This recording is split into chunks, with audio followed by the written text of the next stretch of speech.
Zamfara State, government uncovers 20 ghost medical doctors. For religion, we have to turn 9 vigils to 9 shifts. Obi. Now in China, 35 killed as man rams crowd after divorce. We are open for advert placement, news and event coverage, personality, society and political interviews, product, service, promotion and commercials. You can connect with us on all our Atn socials, Facebook and YouTube, Atlantic Television Network, Instagram and TikTok, Atlantic TV Network 1. On Twitter, we are on Atlantic TV Net. Watch us live on our website, www.atlantictvnetwork.tv. We'll go on a short break, and when we come back, I'll introduce my guest and we'll delve right into the gist. Please stay with us.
Welcome back, and thank you so much for staying with us.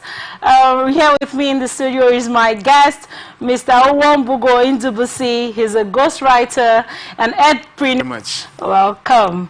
Let's. How do you do? I'm fine. You look really great. Let's dive right into this. In education, government suspends FGC Enugu students for bullying.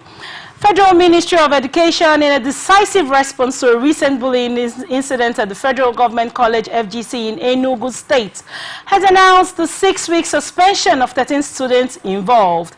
This action follows a viral video that surfaced on social media capturing a group of students assaulting an SS1 student in the school hostel. The Minister of Education, Tunji Alausa, issued the suspension order as part of the ministry's commitment to fostering a safe and respectful learning environment across Nigeria's federal schools. According to Folashade Boriwo, Director of Press and Public Relations in the ministry, the disturbing video data. You see, Mr. NWC, there's a holocaust of bullying going on. Even though it's been on, for a long time, do you think it's going to come to a standstill anytime soon? What do you think about the story? Well, bullying is what we see every day in our schools, especially secondary schools. And you know that secondary schools are where courtism starts in Nigeria. Right. This is where they are groomed. This is where they often start before they graduate to universities. And when they enter universities, they also look for groups to enter. Or I think the government is doing the right thing by trying to sound the alarm that courtism is not tolerated in our own system, in our educational system. And so by suspending them, when they come back, I don't know the next punishment they are going to give them. When they come back, they will know that the big brother, the government, the society is watching. debate club, all those things. Anything outside that shouldn't be part of any school system. Yeah. Yes, so the government should come in and ban them. And now, we're talking about the government banning groups. Yeah. When a child takes your bath from home, or you drop off, parents drop off, this children abusing this boy or bullying this kid as reported are all people's children. Yes. Right? And these children go into school and become bullies, of which most of their parents might not have ideas that their children are actual bullies, right? Yes. Now, with that in mind, the government, how will the government identify that, okay, this child, this one, and this one are in a sect that bully? The milieu, the family milieu they are coming from, and some are displaying their personal, maybe they are depressed. Some are just intimidated by somebody in class that is more intelligent than they are. So all these things can trigger bullying in somebody, can trigger violent tendencies in somebody to bully a fellow student. Given that, you know, education gets a lot of funding, Yeah. do you think Nigeria has adequate resource persons to counsel students in schools? Yeah, the society has enough persons. I wasn't even talking about the larger scope of the society. I'm talking about given how much, you know, the Ministry of Education. Do you think bullying and forming of this sect comes from what children learn, given what our society is, given the rise of so many, because all of those groups that form, I'm talking about, you know, maybe drug groups, armed robbery, kidnapping groups, and all whatnot, stems from forming of this sect. What role do you think parents should play in making their children not to be part of this sect, so that, you know, involved in different illegal societal vices? You know, it's what we consume most times determine what we become in life, or how we react to things, or how we relate with other people. You know, most of these, some of these children, they watch violent movies. You know, these, yes. Oh. They watch violent movies, and you know that in movies like that, strong men are idolized. Do you understand? We see them as role models. And when I was a young man, when I was little, we used to see Arnold Schwarzenegger. Do you understand? We used to see Van Damme, so many of them as role models. We want to be as strong as they were. You know, so these children are learning. You know, children are susceptible. Anything they see, they copy. Now, I'll have to hold you on that thought. Did watching, being a fan, if I would use the word fan, or wanting to be like Schwarzenegger, wanting to be like Van Damme, did it, you know, why didn't you decide that you were going to be a bully? Because you were trying to emulate those personalities. Well, it depends on what you love as a child. Do you understand? What you love the most as a child. You know that in our society, some children want to be like Ronaldo because they want to be like him. They want to be footballers. Are you getting it? So I didn't grow up to think that being a strong man would be the best thing for me. So that's why I didn't tilt towards that direction. And I was somebody that is easily influenced, or being like somebody like that. The person will automatically learn to be like him. So that's that. So the parents need to curb that at home. The kind of movies you watch at home. You need to monitor what your children are watching. Some of these games are violent games. Some of the games they play, they are violent games. All these things have effects on the children. So for this to be curbed, what needs to be done? Now we've heard from the minister on how they intend to curb it in the school and in other FGCs. do you think these policies, and on one hand, what should be done, and other than what should be done, do you think these policies should be implemented in a way where it trickles to both private and public schools? Yes, I believe that whenever the Minister of Education makes a policy, it's for both public and private institutions. So they are the ones that regulate education system. So anything, any rule, any policy they put in place is for everybody. Anybody that goes against it, they'll come out, the law will come after the person. Right. Yes. Say, you know, somebody that was bullied, and the child that was bullied in this incident, what would your advice, what do you think your advice would be to their parents, seeing your child being hurt, seeing your child being bullied? How would you advise children not to be victims of bullying? You know, first and foremost, you need to tell your child not to be too timid. You know, when somebody sees that you are too weak, he can exploit you. So are you going to tell your child to be violent? No, your child is not going to be violent. Your child has to be bold. Be confident of yourself. Don't allow anybody bully you. Do not bully anybody. And do not allow anybody to bully you. Thank you so much, Mr. Ndibusi. Moving on to our next discourse. Medical doctors in Zamfara State. Zamfara State government has uncovered 20 medical ghost doctors workers during an ongoing verification exercise aimed at implementing the newly approved minimum wage of 70,000 naira for civil servants.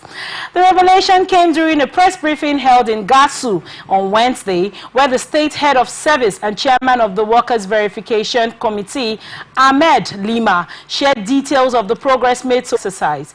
According to Lima, the committee, which is conducting checks across various sectors, identified the ghost doctors as part of a broader effort to eliminate fraud and ensure that only legitimate workers are on the state's payroll. In addition to the 20 medical professionals, Lima indicated that more ghost sites concludes at the end of November.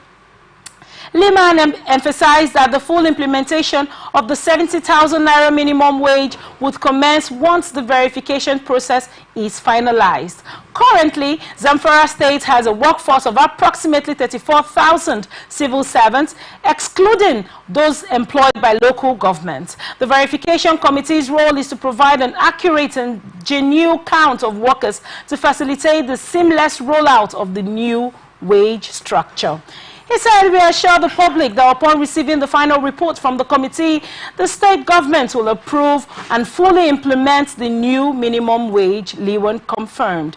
The verification committee, led by Lehman, also includes representatives from the Nigerian Labour Congress, NLC, and the Trade Union Congress, TUC, who are working collaboratively to ensure the exercise is completed within the stipulated timeline. This move is part of a broader effort by the state government to ensure a more transparent and efficient payroll system, as well as to guarantee that the new wage policy benefits only the legitimate workforce.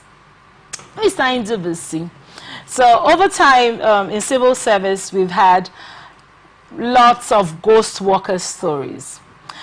In fact, as a matter of fact, I once heard that there are ghost workers in Nigeria that are currently abroad. You've moved abroad, but you're still earning money in Nigeria as a ghost worker. What are your thoughts on this rise in circumstances? Well, I think it didn't start today. It didn't start today. You know, but it takes a day and one person for something to earn. Yes. You know, the way we treat government things in Nigeria, public property, we believe that it doesn't belong to anybody. It doesn't belong to me. It doesn't belong to any other person. And that mindset is not a good mindset if I destroy it, if I destroy the government business, if I destroy it, if I run it down, it's none of my business. Do you understand? So most people have that mindset, and we carry that mindset when we enter any office. we treat it anyhow. You don't want to be serious about it because you believe that it doesn't belong to anybody. It doesn't. It doesn't belong to you. It doesn't belong to anybody. But and the reason this is working, do you think is because they don't have a comprehensive login system? It's impossible for you to be in an organization and you know your colleagues, and your colleagues don't come to work, and your colleagues are on salary. There has to be some inside source. What do you think about that? You know that a country that is dealing with analog system, analog operations, you come in and use your pen to sign. It can be tampered with. Right. But if technology is involved, if you introduce technology in our system, everything will be checked. Everybody will be put on his or her toes. Everybody will sit up because they know that whatever you do, you will be caught, including the president. If you steal ₦1, you'll be caught. If you don't come to work this week, it will show that you didn't come to work. Right. So the government does not want to do the right thing by introducing technology login system. You log in and log out. So, Mr. Ndubisi, are you saying that if a more digitalized system is set up in this government parastatals and workplace, this will be called? Yes, if you want to ensure accountability, you need to put the right things, the right tools in place. So that's how it should be. But I believe let's take a look at it from the point of view of the workers, these ghost workers. Now, when you are not being paid well, when you are not being, what you receive at the end of the month is too small to sustain you and your family, you begin to look for side hustle. That's why we have side hustle in Nigeria now. And if you look at it, we are living in a freelance economy. People can work for other people without being a permanent. But we have laws. We have laws. Every parastatal has laws and bylaws that guide their actions and inactions. That's it. They break the laws. The people inside the law, especially the people, the managers, the people in charge. These are the people that always break the law. Because you are supposed to be monitoring the people working under you. And so for somebody under you to do something that is contrary to the law, it shows that you yourself, you are guilty. Now, let's look at this from this angle. You know that these are doctors. Yes. And while these are doctors, I'm sure in a normal workplace, they have postings to different hospitals within that vicinity or within the community. Now, when they post these doctors to the hospital, don't you think it poses a risk because the patient goes to the clinic and the doctor is not there? And that's it. It's the masses. The breakdown of the Nigerian system now is the masses that are suffering it.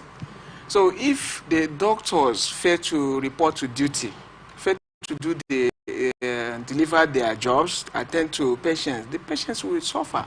A lot of people will die of their sicknesses. Given that this is a widespread problem all over Nigeria, how do you think, what do you recommend or suggest the best solutions to fixing this would be? Yeah, the best solution is to start paying these workers well. Start paying Nigerian workers well. In fact, I'm sorry to say we just have minimum wage increase. How much? I'm sorry to say it. The Nigerian system is structured in a way to stifle people. Structured in a way to keep people at a level. What do you mean at the level? Now, when you take up a government job, it seems like you have signed up for poverty. But then again, if you feel something does not serve you, why are you there? There's still lots of people that are unemployed that would have been able to put in the work to be in that place. Even at that, people want to get in. People